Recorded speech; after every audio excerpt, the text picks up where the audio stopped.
जय श्री कृष्ण। जय बोल श्री गणेशाय नमः। वक्रतुंड महाकाय सूर्यकोटि संप्रभा निर्विघ्नं कुरु मे देव सर्वकार्येषु सर्वदा। वक्रतुंड महाकाय सूर्यकोटि संप्रभा निर्विघ्नं कुरु मे देव सर्वकार्येषु सर्वदा। वक्रतुंड महाकाय सूर्यकोटि संप्रभा निर्विघ्नं कुरु मे देव सर्वकार्येषु सर्वदा। वक्रतुंड महाकाय सूर्यकोटि संप्रभा निर्विघ्नं कुरु मे देव सर्वकार्येषु सर्वदा। वक्रतुंड महाकाय सूर्यकोटि संप्रभा निर्विघ्नं कुरु मे देव सर्वकार्येषु सर्वदा। पवन पुत्र हनुमान जी की आह्वान करें। ओम श्री परमात्मने नमः। प्रणबौ पवन कुमार खलबल पावज्ञान घन जासु हृदय गार बसहि राम सर चावधर। ओम श्री परमात्मने नमः। प्रणबौ पवन कुमार खलबल पावज्ञान घन जासु हृदय गार बसहि राम सर चावधर। ओम श्री परमात्मने नमः। प्रणबौ पवन कुमार खलबल पावा ज्ञान घन जासु हृदय गार बसहि राम सर चावधर। ओम श्री परमात्मने नमः। प्रणबौ पवन कुमार खलबल पावा ज्ञान घन जासु हृदय गार बसहि राम सर चावधर। ओम श्री परमात्मने नमः। प्रणबौ पवन कुमार खलबल पावा ज्ञान घन जासु हृदय गार बसहि राम सर चावधर। हे प्रभु, आप मेरा प्रणाम स्वीकार कीजिए। मैं अपने माता पिता के जुगल चरणों में प्रणाम करता हूँ और मैं प्रभु मेरे माता पिता के तरफ से भी आप मैं उनके तरफ से मैं आपको अपना प्रणाम स्वीकार कीजिए प्रभु। और श्रोता और भक्तगणों के तरफ से भी मैं आपको प्रणाम करता हूँ प्रभु। आप उनका भी प्रणाम स्वीकार कीजिए। और सारे पूर्वजों की तरफ से मैं प्रणाम करता हूँ प्रभु। आप उनका भी प्रणाम स्वीकार कीजिए। मैं तो प्रभु इसे दिव्य लीला को देखी नहीं है। आपकी दया से प्रभु, आपकी कृपा से प्रभु ये दिव्य लीला का वर्णन मैं कर पा रहा हूँ प्रभु। आप अपना आशीर्वाद बनाए रखिए प्रभु। और अपने आशीर्वाद का बनाए रखिए प्रभु। आशीर्वाद की पूरी छाया दीजिए प्रभु और दिव्य दर्शन दीजिए प्रभु, ताकि मैं इस राम जन्म उत्सव का वर्णन कर सकूं। ये लीला बहुत ही दिव्य है प्रभु। स्वयं तुलसीदास जी कहते हैं, जहाँ पर कृपा राम की होई सो प्रभु लीला देखे सब कोई। जिस पर प्रभु राम की कृपा होती है वही प्रभु ये लीला देख पाते हैं। अदरवाइज प्रभु ये लीला कोई नहीं जान पाता है। तुलसीदास जी, गोस्वामी तुलसीदास जी स्वयं श्री रामचरितमानस में वर्णन करते हुए कहते हैं, यह शुभ चरित जान पे सोई कृपा राम के जा पर होई। यह शुभ चरित जान पे सोई कृपा राम के जा पर होई। कृपा राम के जा पर होई। कृपा राम के जा पर होई।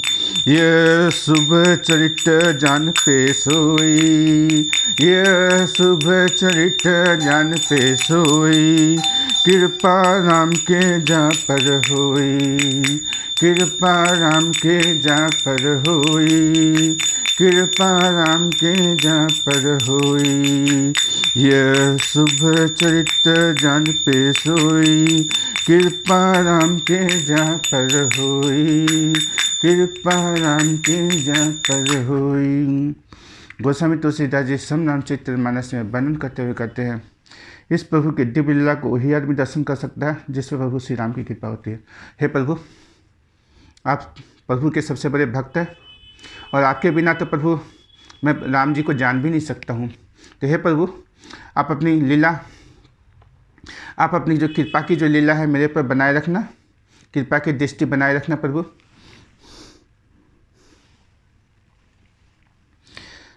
राम कथा का आज 23वां दिन है। सभी भक्तगणों एवं श्रोतागणों का इस राम कथा के प्रांगण में हार्दिक स्वागत है। राम कथा राम भक्ति का प्रतीक है। अभी तक हमने सुनते आए हैं राम भक्ति। देखिए, भक्ति का सीधा ही जो रिलेशन है वो है कर्म के ऊपर। अगर आपके कर्म है प्रभु से भक्ति करने की, तभी आपको प्रभु से भक्ति होगी। किसी संत ने कहा है, कोई लाख करे चतुराई, कोई लाख करे चतुराई, कर्म का लेख मीटे ना रे भाई, कर्म का लेख मीटे ना रे भाई।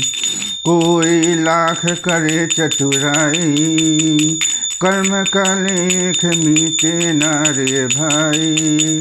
श्री राम जय राम जय जय राम, श्री राम जय राम जय जय राम, श्री राम जय राम जय जय राम, सिया राम जय सिया राम जय जय सिया राम, सिया राम जय सिया राम जय जय सिया राम, सिया राम जय सिया राम जय जय सिया राम, सिया राम जय सिया राम जय जय सिया राम, सिया राम जय सिया राम जय जय सिया राम।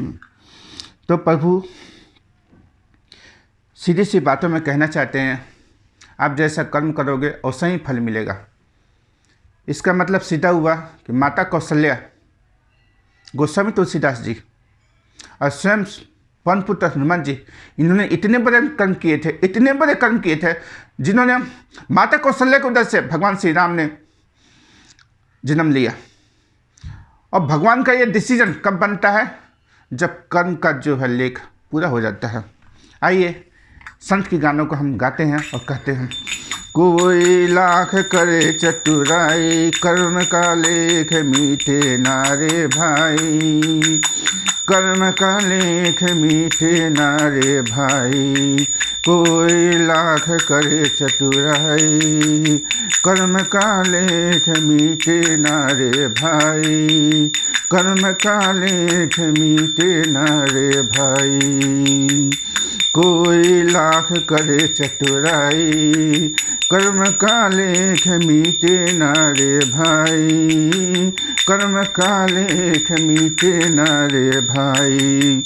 काहे मनवा धीरज खोता, काहे मनवा धीरज खोता, काहे तू नाह करोए, काहे मनवा धीरज खोता, काहे न तू करोए।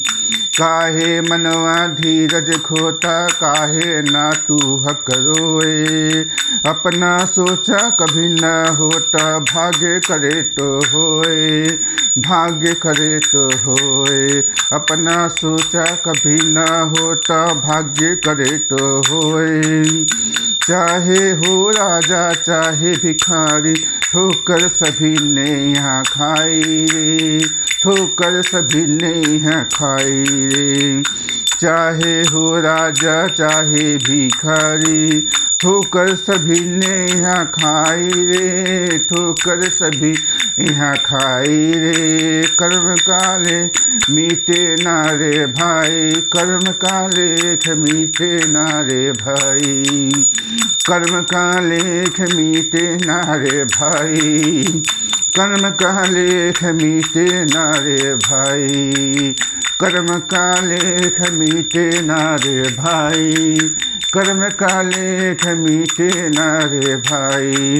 कोई लाख करे चतुराई, कर्म का लेख मीटे नारे भाई, कर्म का लेख मीटे नारे भाई, कर्म का लेख मीठे नारे भाई। कोई लाख करे चतुराई, कर्म का लेख मीठे नारे भाई।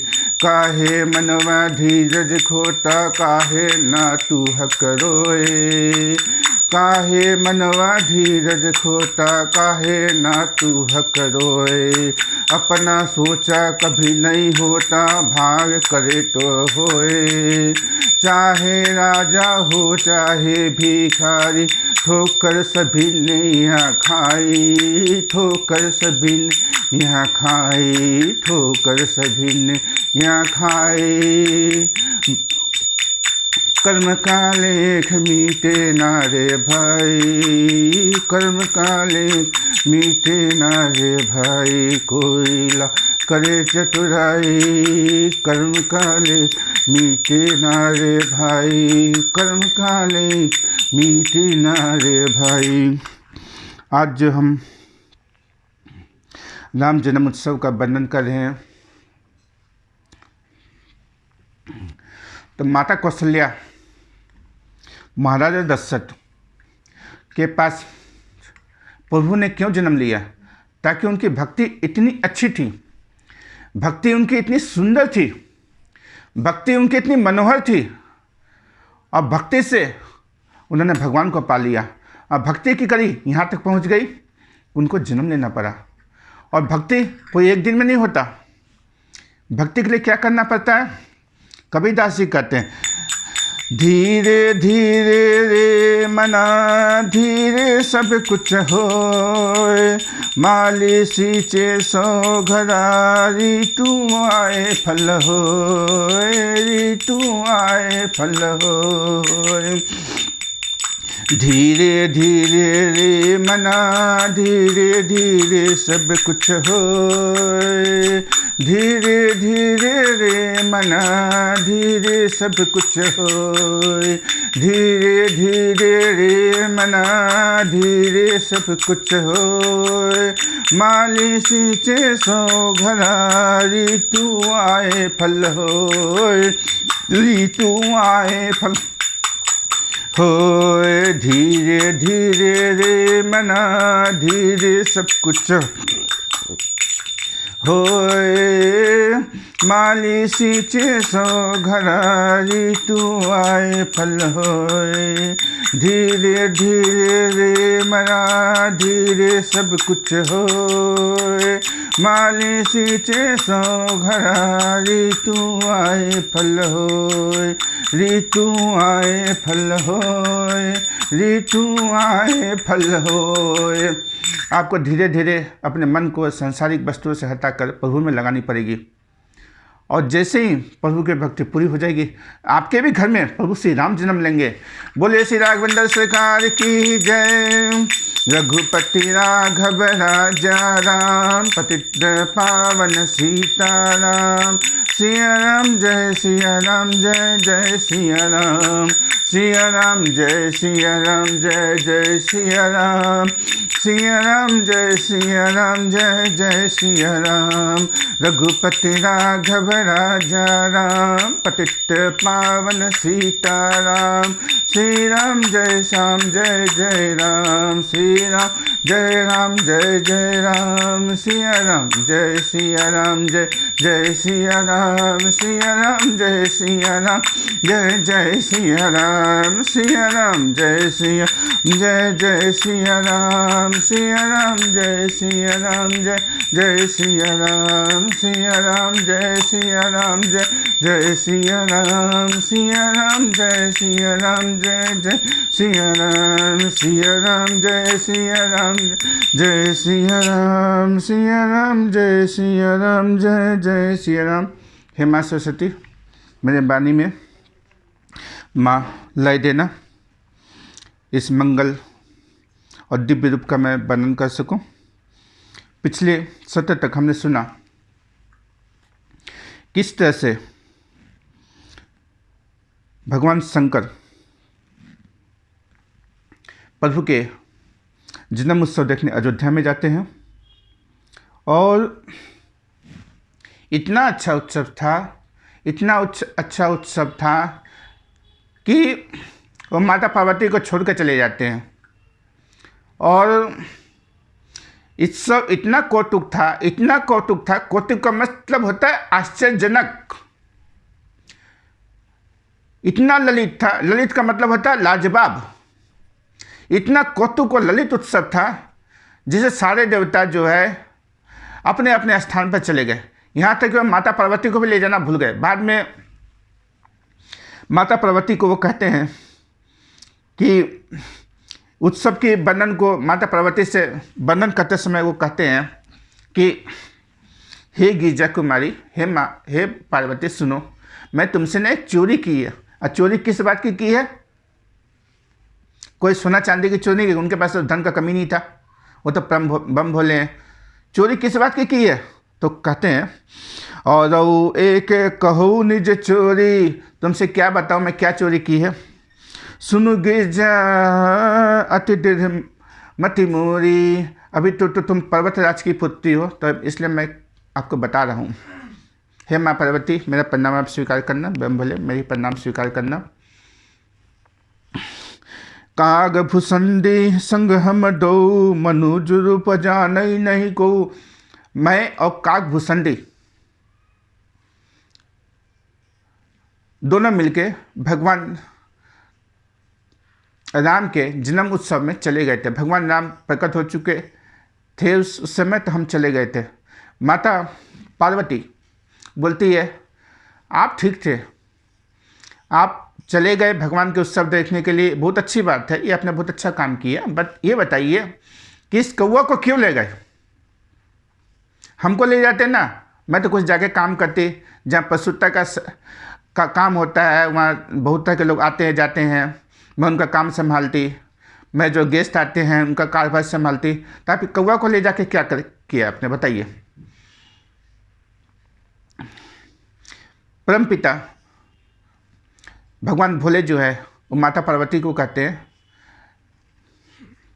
हे गिरजा, अभी तो तुम पर्वतराज की पुत्री हो, इसलिए मैं आपको बता रहा हूँ कि तुम्हारी जैसे पर्वत जो है दृढ़ होता है, इसी तरह तुम्हारी जो अब बुद्धि है बहुत ही स्थिर हो गई है। तो मैं बताता हूँ कि अगर मैं आपको ले जाता तो लोग आपके दर्शन करने लगते, तो भगवान का तो दर्शन कोई करता ही नहीं। इस तरह से माता पार्वती को बम भोले समझाते हैं और बोलते हैं कि जो आप काकभूषणी की जो बातें कर रहे हो, तो काकभूषणी जो विश्व में एक ऐसे तत्व हैं जिनको राम तत्व का ज्ञान है। अगर राम तत्व के विषय में किसी को पता है तो हमें काकभूषणी जी की कथा पढ़नी पड़ेगी। और भगवान राम भगवान शिव को सबसे ज़्यादा प्रिय है। अब भगवान शिव को क्या प्रिय है? भगवान राम। भगवान राम भगवान शिव की जब शादी में जाते हैं तो स्तुति करते हैं, ये है प्रभु की लीला।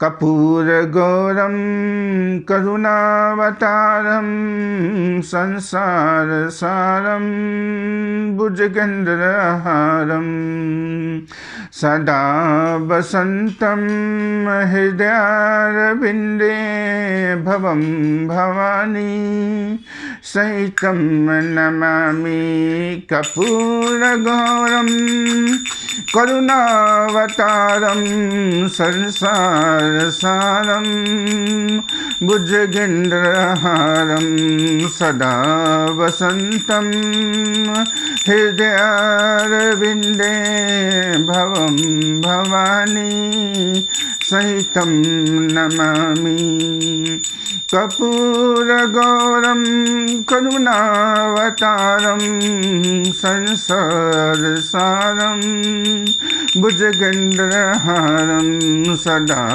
वसंतम हृदयारविंदे भवम भवानी सहितं नमामि कपूर गौरम करुणावतारम संसार सारम भुजगेन्द्रहारम सदा वसंतम हृदयारविंदे भवम भवानी सहितं नमामि कपूर गौरम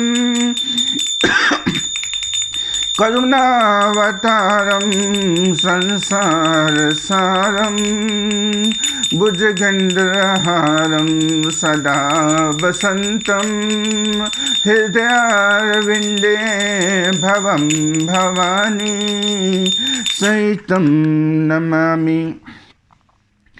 तो भगवान शिव और काकभूषणी जी भगवान जन्म के उत्सव में पधारे थे और ये बात माता पार्वती को उन्होंने बताया। माता पार्वती ने अपने मन को समझा ली। इसी कथा का वर्णन यहाँ पे हो रहा है। ये वही राम कथा है जो याज्ञवल्क्य मुनि प्रयागराज में भारद्वाज मुनि को सुना रहे हैं। बस यहाँ पर ये कथा मैं आप लोगों को सुना रहा हूँ। बस कथा वही है जो याज्ञवल्क्य मुनि भारद्वाज मुनि को कथा सुना रहे हैं। तो हमने देखा राम जन्म उत्सव में भगवान शिव और काकभूषण जी और बाकी अन्य देवता सभी पधारे और राम जन्म उत्सव का आनंद ले रहे थे। राम जन्म उत्सव एक बहुत ही दिव्य है, बहुत ही दिव्य लीला है। तो तुलसीदास जी आगे कहते हुए कहते हैं, यह रहस्य कऊ नहीं जाना, दिन मनि चले करत गुण गाना। देखे महोत्सव सुरमुनि नागा, चले भवन बरनत निज भागा। यह रहस्य कऊ नहीं जाना, दिन मनि चले करत गुण गाना। यह रहस्य को नहीं जाना, दिन मनि चले करत गुण गाना। देखे महोत्सव सुरमुनि नागा, चले भवन बरनत निज भागा। यह रहस्य को नहीं जाना, यह रहस्य किसी ने नहीं जाना। सूर्यदेव भगवान श्री राम जी का गुणगान करते हुए चले। यह महोत्सव देखकर देवता मुनि और नाग अपने अपने भाग की सराहना कर रहे थे। तुलसीदास जी आगे इस चौपाई में वर्णन करते हुए कहते हैं, ये रहस्य, इस दृश्य को देखने का सौभाग्य किसे प्राप्त होता है? परमानंद प्रेम सुख फूले, बिठन फिर ही मगन मन फूले, मगन मन फूले। परमानंद प्रेम सुख फूले, बिठन फिर ही मगन मन भूले। यह शुभ चरित्र जान पे सोई, कृपा जाके राम, कृपा राम के जा पर होई, कृपा राम के जा पर होई। परमानंद प्रेम सुख फूले, बिठिन फिर ही मगन मन भूले। यह चरित्र जान पे सोई, कृपा राम के जा पर होई, कृपा राम के जा पर होई, कृपा राम के जा पर होई। परमानंद और प्रेम के सुख में फुले हुए हम दोनों मग्न से मस्त हुए, गलियों में तन मन की धूली पिछले फिरते थे। परंतु यह शुभ चरित्र को वही जान सकता था जिस पर प्रभु राम जी की कृपा हुई। यानी राम जी की कृपा के बिना आप इस दृश्य को नहीं देख सकते। ये स्वयं गोस्वामी जी कहते हैं रामचरितमानस में, जब काकभूषण जी और भगवान शिव दर्शन कर रहे थे तो इस लीला को देख, मनुष्य रूप में थे, जब दर्शन कर रहे थे तो इस रहस्य को बोलते कोई नहीं जाना। और ये सब वही जान पाता है, इस दिव्य दर्शन का, जन्म का महोत्सव सिर्फ वही जान पाता है जिस पर प्रभु श्री राम जी की कृपा हो। तो सारे देवता लोग राम जन्म के उत्सव में मग्न थे। अब जो अगला संस्कार आता है वो षष्ठी का आता है। गर्भधारण से लेकर अंतिम संस्कार तक वैदिक रिवाज के अनुसार 16 संस्कार होते हैं। जैसे ही बच्चे का जन्म हो जाता है, जन्म लेने के तुरंत के बाद जो संस्कार होता है उसको कहते हैं षष्ठी संस्कार। यह संस्कार 6 दिन के बाद होता है। इस संस्कार में जो माताएं होती हैं, बालक की जो प्रसूता होती है, उसको 6 दिन के बाद स्नान कराया जाता है। बच्चे को भी स्नान कराया जाता है। षष्ठी उत्सव का दूसरा नाम होता है शिशु दर्शन महोत्सव, क्योंकि 6 दिन तक सिर्फ बच्चे और बच्चे की माता ही बच्चे को दर्शन कर सकती है और कोई दूसरे आदमी जो है बच्चे को दर्शन नहीं कर सकता है। तो ये शिशु दर्शन महोत्सव महाराज दशरथ जी के महल में हो रहा था। महाराज दशरथ जी के महल में लोग अनेक देवी देवता, किन्नर, नाग सभी आते थे। सभी अपना अपना रूप धर के आते थे भगवान के दर्शन करने के लिए। कभी कभी तो महाराज दशरथ पहचान भी लेते थे, कभी कभी महाराज दशरथ नहीं पहचान पाते थे, क्योंकि उनका रूप ऐसा होता था कि पहचान नहीं पाते थे। क्योंकि जहाँ प्रभु ने स्वयं ही जन्म ले लिया है वहाँ तो बात ही क्या है। सारे ऋषि मुनि सभी लोग वहाँ आना जाना करते रहते थे। लेकिन यहाँ कहानी करने की बात है, जिनके घर में प्रभु श्री राम आए हैं वो भी 6 दिन तक दर्शन नहीं कर पा रहा। ये है वैदिक परंपरा। और स्वयं गुरुदेव वशिष्ठ,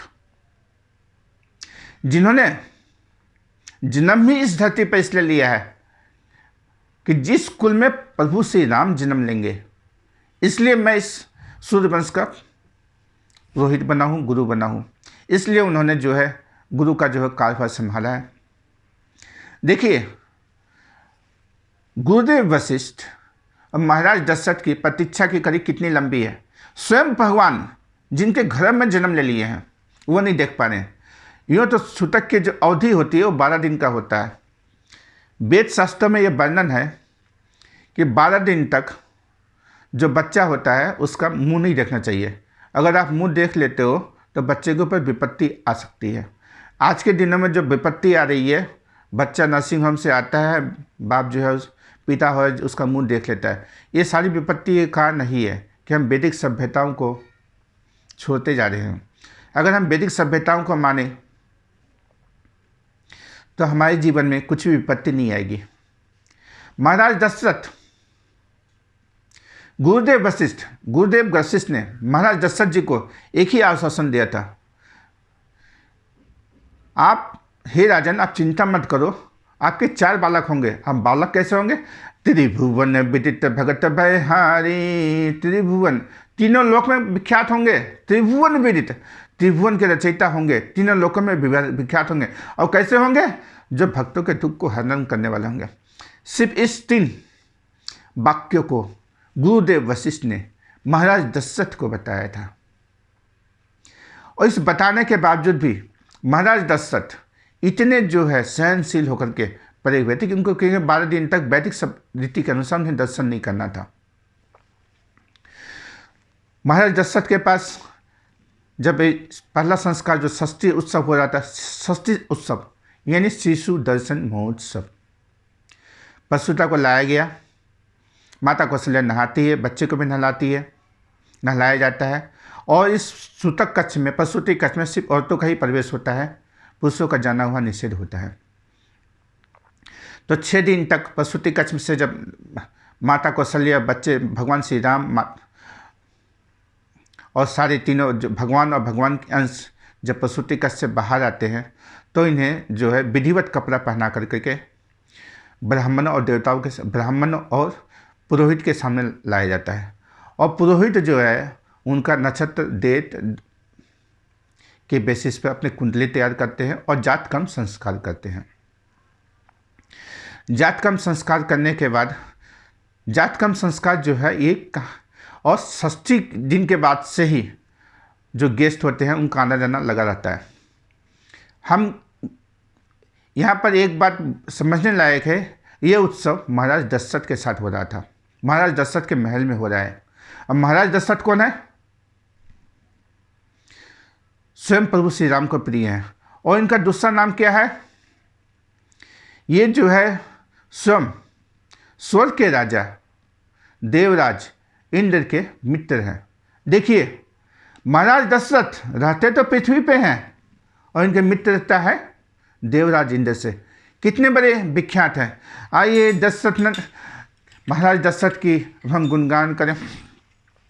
महाराज दशरथ जय जय जय, महाराज दशरथ जय जय जय, महाराज दशरथ जय जय जय, महाराज दशरथ जय जय जय, महाराज दशरथ जय जय जय, माता कौसल्या जय जय जय, माता सुमित्रा जय जय जय, माता के कई जय जय जय जय जय जय, महाराज दशरथ जय जय जय, राजा दशरथ जय जय जय, माता सुमित्रा जय जय जय, माता कैकेयी जय जय जय, जय जय जय जय जय जय जय जय जय जय जय जय जय जय जय जय जय जय।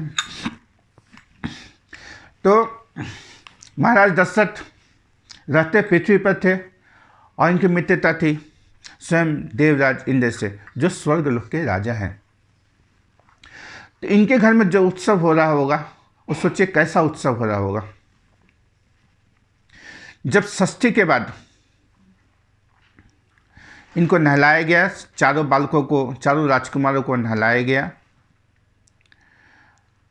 जातकर्म संस्कार हुआ, लोग देखने आने चालू हो गए।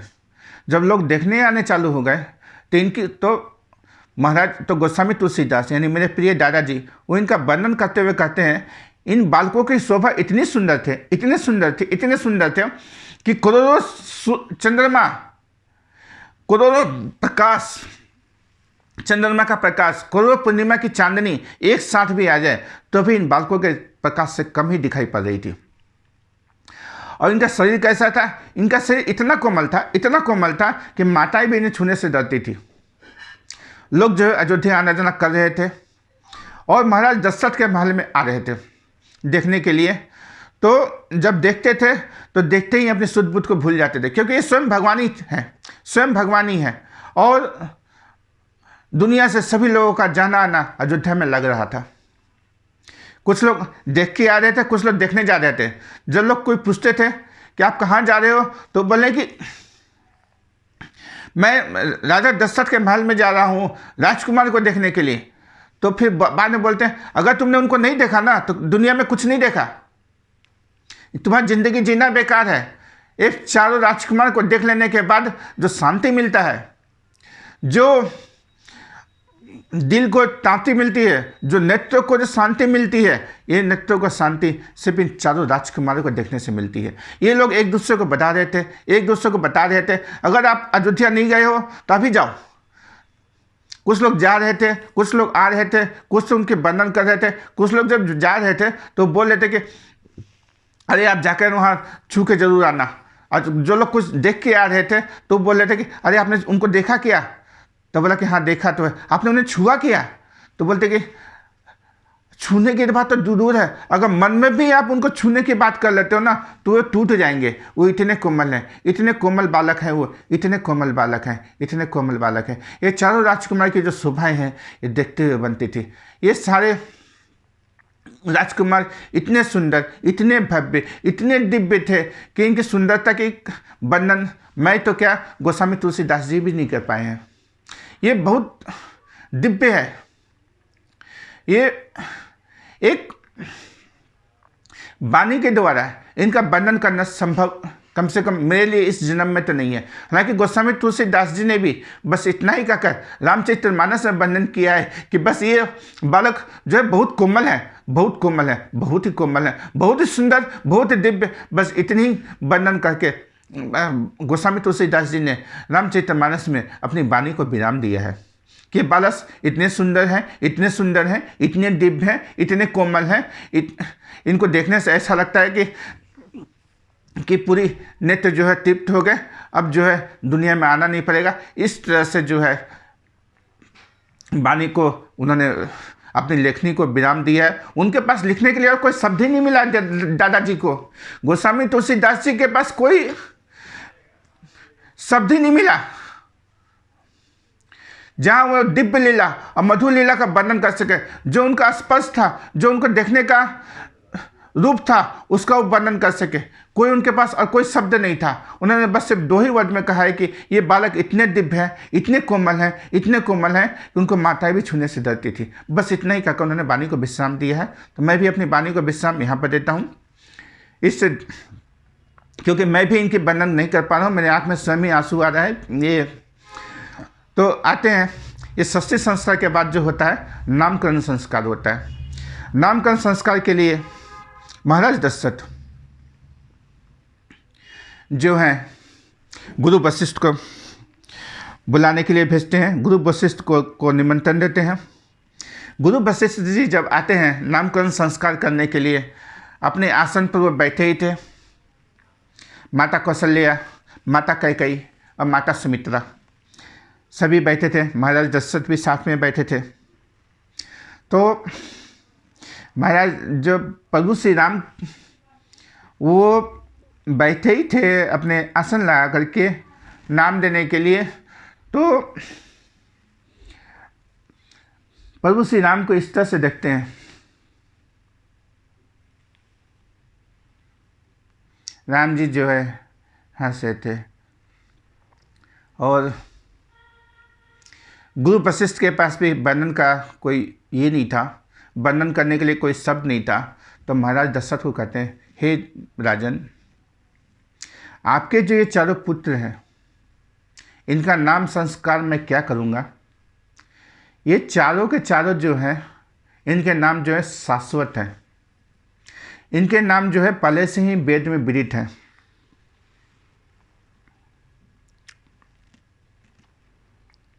इनके अनुपम नाम है और ये शाश्वत नाम है जो पहले से ही वेदों में विख्यात है। दशरथ जी, गोस्वामी तुलसीदास जी ने इनका वर्णन करते हुए कहा है कि करी पूजा भूपति यश भाषा धरो नाम ओ मुनि गुनि राखा इनके नाम अनेक अनुपा मैं निप कहब सौमति अनुरूपा। करी पूजा भूपति यश भाषा धरो नाम जो मुनि गुनि राखा इनके नाम अनेक अनुपा मैं निप कहब सौमति अनुरूपा। मुनि की पूजा करके राजा ने कहा, हे मुनि, आप मन में जो विचार रखें वह नाम रखिए। मुनि ने कहा, हे राजन, इनके अनुपम नाम है, यानी इनके नाम जो है शाश्वत हैं। फिर भी जहाँ तक मेरे को बुद्धि दिखाई देती है, जहाँ तक मेरे को दिव्य दृष्टि दिखाई देती है, मैं इनके नाम का वर्णन करता हूँ।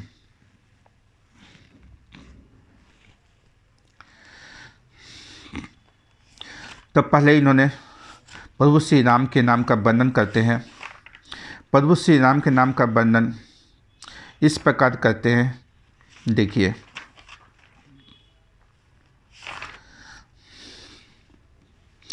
जो आनंद सिंधु सुख राशि, जो आनंद सिंधु सुख राशि, सी करते त्रिलोक सुपासी, सो सुख धाम राम अस नामा, अखिल लोकदायक विश्रामा।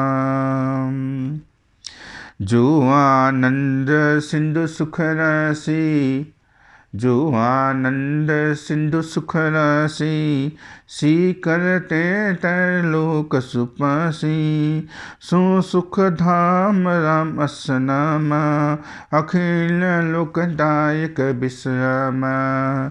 जो आनंद सिंधु सुख राशि, सुख राशि आनंद का समंदर जिनके अंदर भरा हुआ है वो है प्रभु श्री राम। ऐसे हैं ये बालक जिनका नाम है राम, जो तीनों लोगों को सुख देने वाले हैं, तीनों लोग जिनका आश्रय है। ऐसे इस बालक का नाम राम रखता हूँ। जो आनंद सिंधु सुख राशि करते त्रैलोक सुपासी सुख सुख धाम राम अस नाम अखिल लोकदायक विश्राम। जो आनंद सिंधु सुख राशि, आनंद का समुंदर, जो आनंद सिंधु सुख राशि, आनंद का समुंदर जिनके अंदर भरा हुआ है। सीख करते त्रैलोक उपासी, सीख करते त्रैलोक उपासी, तीनों लोग जिनका आश्रय है। सो सुख धाम रामस नाम, मैं इनका नाम राम जी से विभूषित करता हूँ। अखिल लोकदायक विश्राम, जो सुख का भवन और संपूर्ण लोगों को शांति देने वाला है। जो आनंद सिंधु सुख राशि करते त्रैलोक सुपासी सो सुख धाम रामस नाम अखिल लोकदायक विश्रामा। ये जो आनंद के समुद्र और सुख की राशि है, जिस आनंद सिंधु की एक कण से तीनों लोग सुखी होते हैं, उन आपके सबसे बड़े पुत्र का नाम मैं राम रखता हूँ, जो सुख का भवन और संपूर्ण लोगों को शांति देने वाला है। उसके बाद माता कैकेयी के पुत्र को देखते हैं। वो उनके पुत्र को देखते ही वो कहते हैं, विश्व भरन पोषण कर जोई ताकर नाम भरत अस सोई। विश्व भरन पोषण कर जोई ताकर नाम भरत अस सोई, ताकर नाम भरत अस होई। विश्व भरन पोषण कर जोई, माने विश्व में, विश्व के लोगों को जो खाना खिला सकता है, जो विश्व के लोगों को भरण पोषण कर सकता है, ताकर नाम भरत अस होई, उसको नाम में भरत करके विभूषित करता हूँ।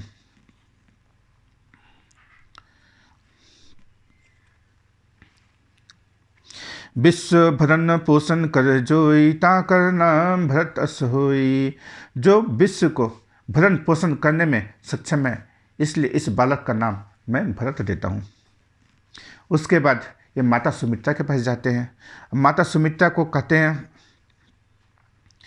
जाके सुमिरन ते रिपुनासा नाम शत्रुहन वेद प्रकाशा, नाम शत्रुहन वेद प्रकाशा। गोस्वामी तुलसीदास जी कितनी सहजी भाषा में इनका वर्णन करते हैं। कहते हैं, जाके सुमिरन ते रिपुनासा, रिपु मीन्स शत्रु, जिनके स्मरण करने से ही शत्रु का नाश हो जाता है। सिर्फ स्मरण करने से, उनके गुणगान करने से नहीं, सिर्फ स्मरण करने से।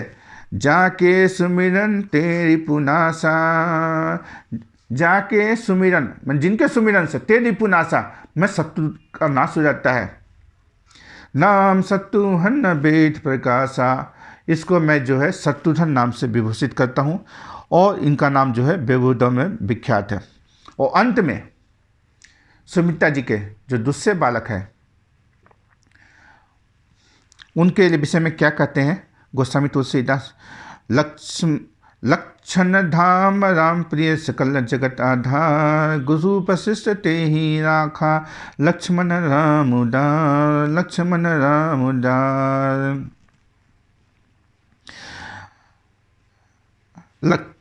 लक्षण धाम राम प्रिय सकल जगत आधार, गुरु वशिष्ठ ते ही राखा लक्ष्मण राम उदार। लक्षण धाम राम प्रिय सकल जगत आधार, गुरु वशिष्ठ ते ही राखा लक्ष्मण नाम उदार। जो ये बालक है, ये सबसे प्यारे राम जी को होंगे। ये जो है, ये जो माता सुमित्रा के गोद में जो ये बालक है, ये बालक जो है हमेशा ही जो है राम जी के प्रिय हैं और ये सारे जगत के आधार हैं। गुरु वशिष्ठ जी ने इनका नाम लक्ष्मण रखा। आइए इस पंक्ति की स्तुति हम करते हैं। लक्षण धाम राम प्रिय सकल जगत आधार, लक्षण धाम राम प्रिय सकल जगत आधार, गुरु वशिष्ठ ते ही राखा लक्ष्मण नाम उदार, लक्ष्मण नाम उदार। तो ये नामकरण संस्कार हो गए। गुरुजी ने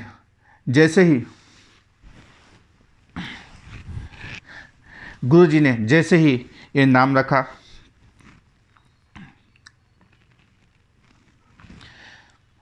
महाराज दशरथ को गुरुजी कहते हैं, हे राजन, ये जो आपके जो चारों बालक हैं, ये जो है साक्षात भगवान है। गोस्वामी तुलसीदास जी कहते हैं,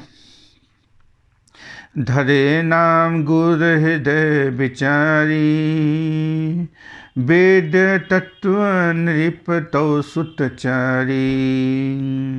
धरे नाम गुर हृदय विचारी, धरे नाम गुर हृदय विचारी, मैं जो हृदय में जो इन्होंने नाम रखा है, वेद तत्व निप तो सुतचारी। मुनि धन जन सर्वस शिव प्राणा, बाल केली रसते ही सुख माना।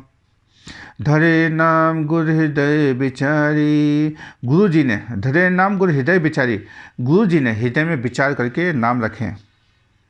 वेद तत्व निप तत्व सुचारी। धरे नाम गुर हृदय विचारी, वेद तत्व निप तो सुतचारी। गुरु जी ने हृदय में विचार करके ये नाम रखा और कहा, हे राजन, तुम्हारे जो चारों पुत्र हैं ये वेद के तत्व साक्षात पर भगवान हैं। गोस्वामी तुलसीदास जी ने बहुत ही सुंदर पंक्तियों में इनका वर्णन किया है। धरे नाम गुरु हृदय विचारी, धरे नाम मैंने नाम रख दिया, गुरु हृदय विचारी, गुरु ने अपने हृदय में विचार करके नाम रखे। वेद तत्व निप तो सुतचारी, और ये चारों जो बालक हैं ये वेद तत्व को के अनुसार भगवान है। मुंडन जन सर्वस शिव प्राणा, बाल केली रस तेहि सुख माना। मुनि धन जन सर्वस्व प्राणा, मुनि धन जन सर्वस्व प्राणा, जो मुनियों के धन, मुनि धन जो मुनियों के धन, जन सर्वस्व प्राणा, भक्तों के सबसे शिव प्राणा, और शिव जी के प्राण हैं।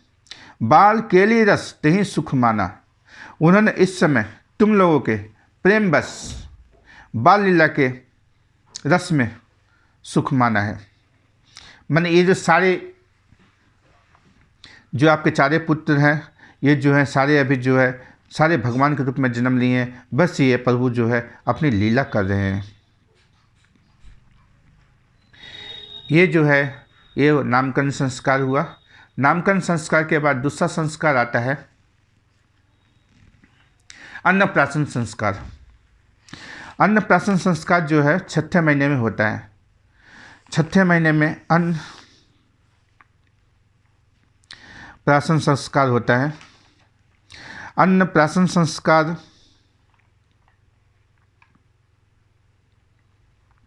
नामांकन संस्कार हमेशा गुरु जी को ही बुला के करने चाहिए। वर्तमान काल में ये पद्धति जो है लुप्त हो चुकी है। कुछ पद्धति अभी देखने को मिलती है कि जो बुआ होती है वो बुआ जो है अपने भतीजे का नामकरण करती है, लेकिन अभी ये भी पद्धति जो है अब लुप्त हो चुकी है। अभी जो बच्चे के जो माता पिता होते हैं वही नामकरण कर देते हैं। ये संस्कार गलत है। तो आने वाले पीढ़ी को ये चाहिए कि हम जो जैसे वेद में विदित संस्कार हैं, जैसे गुरु वशिष्ठ जी ने महाराज दशरथ के पास सब कुछ होते हुए भी, इतना ज्ञान इतना सब कुछ होते हुए भी महाराज दशरथ ने गुरु जी को बुला के नामकरण संस्कार कराया। ऐसे भी नई पीढ़ियों को चाहिए कि अपना जो है नामकरण संस्कार किसी गुरु जी के द्वारा ही बुला के उचित समय में कराए।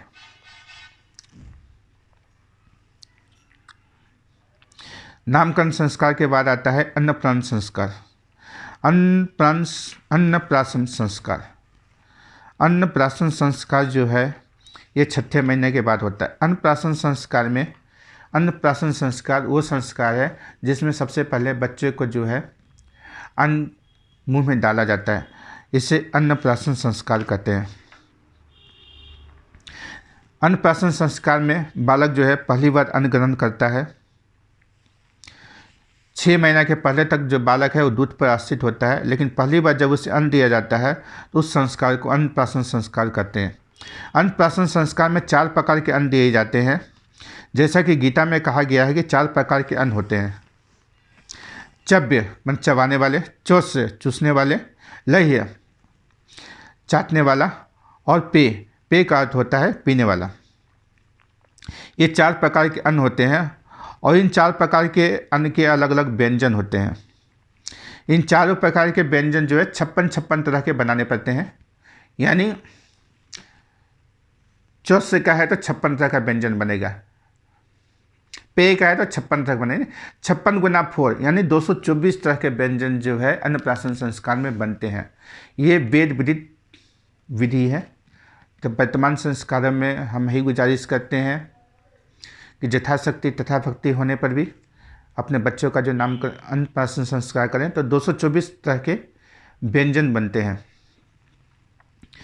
तो 224 तरह के व्यंजन ये क्या बालक के लिए बनते हैं? नहीं, ये बालक के लिए नहीं बनते हैं। वेदों में कहा गया है कि 224 तरह के व्यंजन तो बालक खा नहीं पाएंगे, लेकिन हाँ, ये 224 तरह के व्यंजन 56 गुना 4 224 तरह के व्यंजन देवताओं के लिए बनते हैं। सबसे पहले ये भोग जो है देवताओं को लगता है। उसके बाद उसमें से कुछ एक 4 तरह के व्यंजन को निकाल के मुंह में डाला जाता है, बच्चों के मुंह में डाला जाता है, जिनका अन्नप्राशन संस्कार होता है। लेकिन यहाँ पर 4 की हो रही तो चारों को भी उसी के लिए मुंह में 4 तरह का अन्नप्राशन संस्कार दिया गया। इस अन्नप्राशन संस्कार में जैसे जब भी बच्चे का अन्नप्राशन संस्कार होता है तो भगवान के प्रसाद के साथ करनी चाहिए। ऐसे ही वैष्णव में ये परंपरा है, जब भी घर से कोई जलेबी आता है, कोई मिठाई आता है तो पहले भगवान को भोग लगता है, उसके बाद ही जो है हम ग्रहण कर सकते हैं। ये वैष्णव प्रदाय की पद्धति है। आप बाज़ार से कुछ भी लाओ, गज्जक लाओ, मूंगफली लाओ, जलेबी लाओ, सबसे पहले भगवान के सामने अर्पित किया जाता है, हे प्रभु मैंने आपके लिए लाया है, और उस भगवान को भोग लगा कर दिया जाता है। तो ये होती है अन्नप्राशन। ये होती है किसी को खाना अर्पित कर, भगवान के भोग लगा के खाना, जिससे खाने में वृद्धि हो, समृद्धि हो।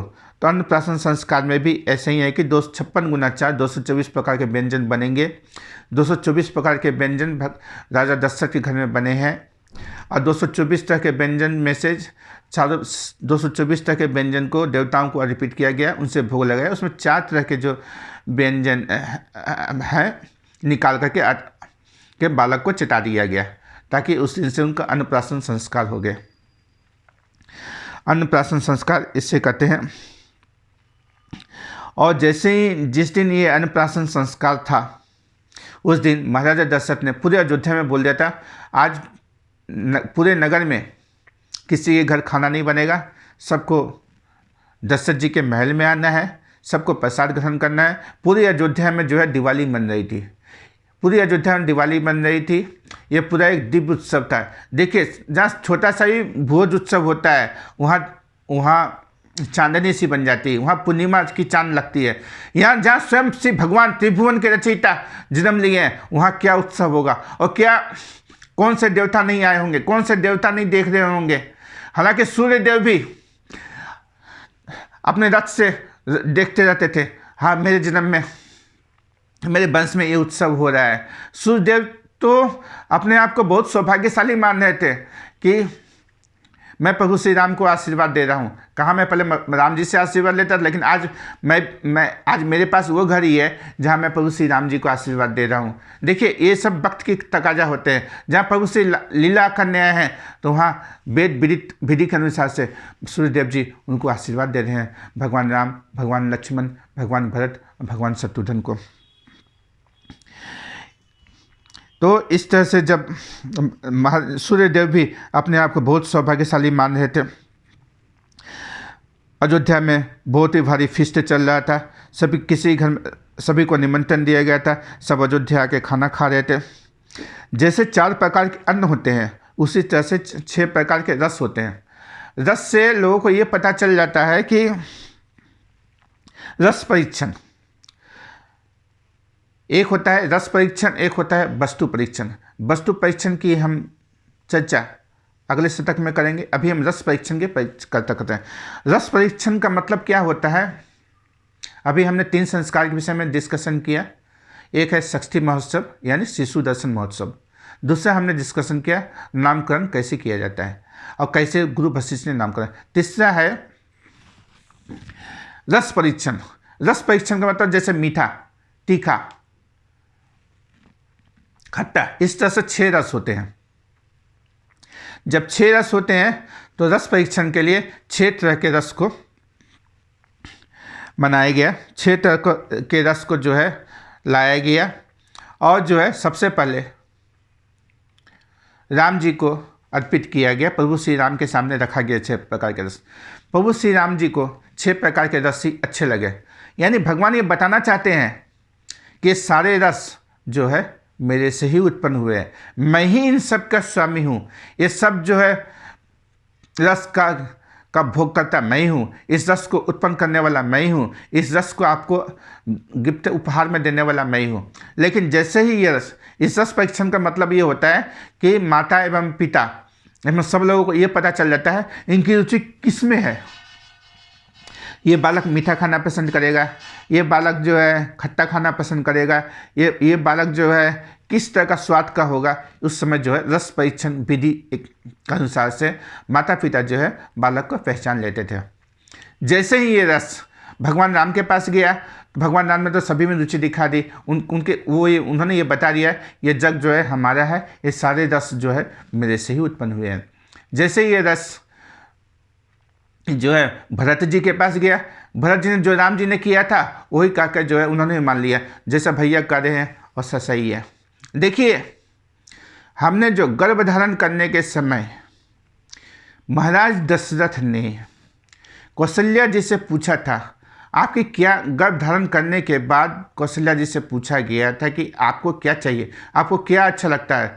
माता कौशल्या ने बोला सब कुछ लुटा दो, सब कुछ दान दे दो, हाथी दे दो, घोड़ा दे दो, पैसा दे दो, स्वर्ण दे दो, गौ दे दो, जमीन दे दो, सब कुछ दे दो। वही कैकेयी जी के पास गया तो माता कैकेयी क्या कहती है, मैं तो बस प्रभु माता कौशल्या की सेवा करना चाहती हूँ। देखिए और वही जब बच्चा उत्पन्न होता है महाराज भरत कैसे उत्पन्न हो गए, जो राम जी को अच्छा लगा वो भरत जी को अच्छा लगा। ये है दिस इज ए साइंटिफिक प्रक्रिया। ये कोई राम कथा नहीं है, ये कोई वेद ग्रंथ नहीं है कोई पढ़ा हुआ है। This is all scientific. जैसा कर्म करोगे वैसा फल देगा भगवान, यह है गीता का ज्ञान, यह है गीता का ज्ञान। जैसा कर्म करोगे वैसा फल देगा भगवान, यह है गीता का ज्ञान, यह है गीता का ज्ञान, यह है गीता का ज्ञान। जैसा कर्म करोगे वैसा फल देगा भगवान, यह है गीता का ज्ञान, यह है गीता का ज्ञान, यह है गीता का ज्ञान। जैसा कर्म करोगे वैसा फल देगा भगवान, यह है गीता का ज्ञान, यह है गीता का ज्ञान, यह है गीता का ज्ञान, यह है गीता का ज्ञान, यह है गीता का ज्ञान। तो देखिए जो गर्भ धारण करते समय जो बुद्धि माता कैकेयी की थी वही बुद्धि आज जो है महाराज भरत जो माता कैकेयी से उत्पन्न हुए वो वही काम कर रहे हैं। जो राम जी को अच्छा लगा वही भरत जी को अच्छा लगा। उसके बाद आगे प्रक्रिया चलती है शत्रुघ्न जी के पास। माता सुमित्रा के पास जब राजा दशरथ गए थे उन्होंने क्या बोली कि हे सुमित्रा आप बताओ आपको इस समय क्या करना अच्छा लग रहा है।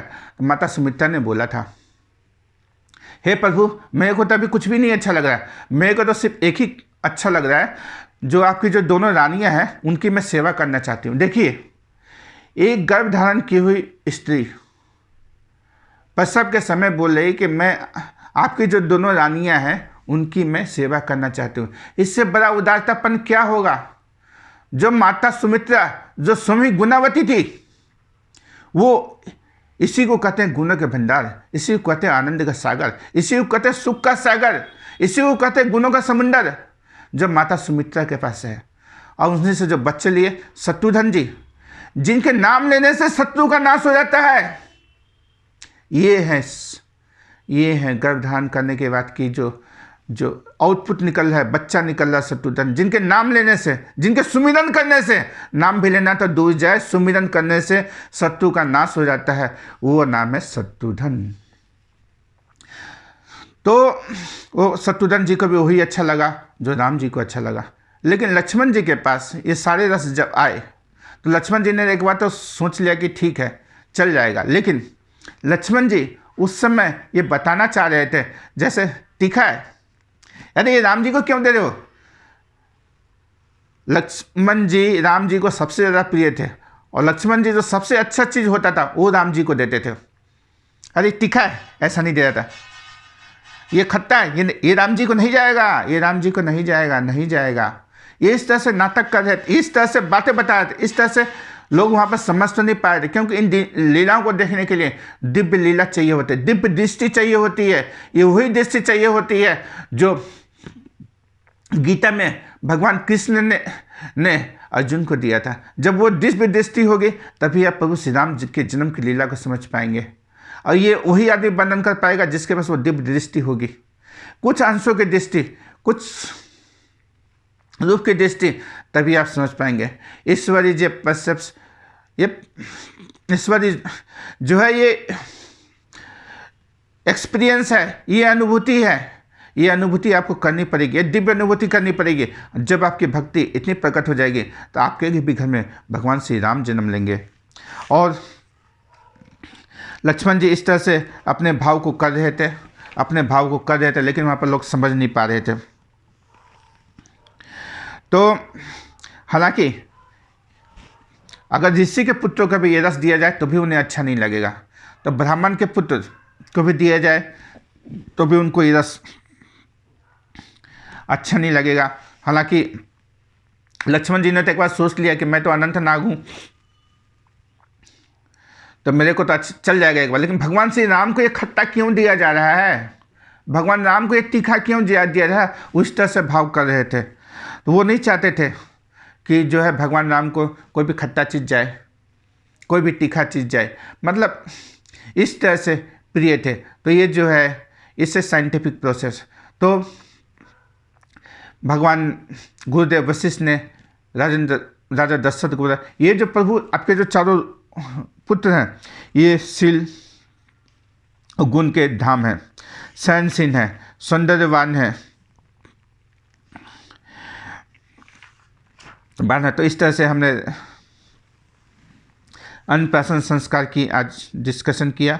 अगले भाग में हम वस्तु परीक्षण और अन्न संस्कार की बातें करेंगे। तब तक के लिए हरि बोल हरि बोल हरि बोल हरि बोल। श्री राम जय जय राम, श्री राम।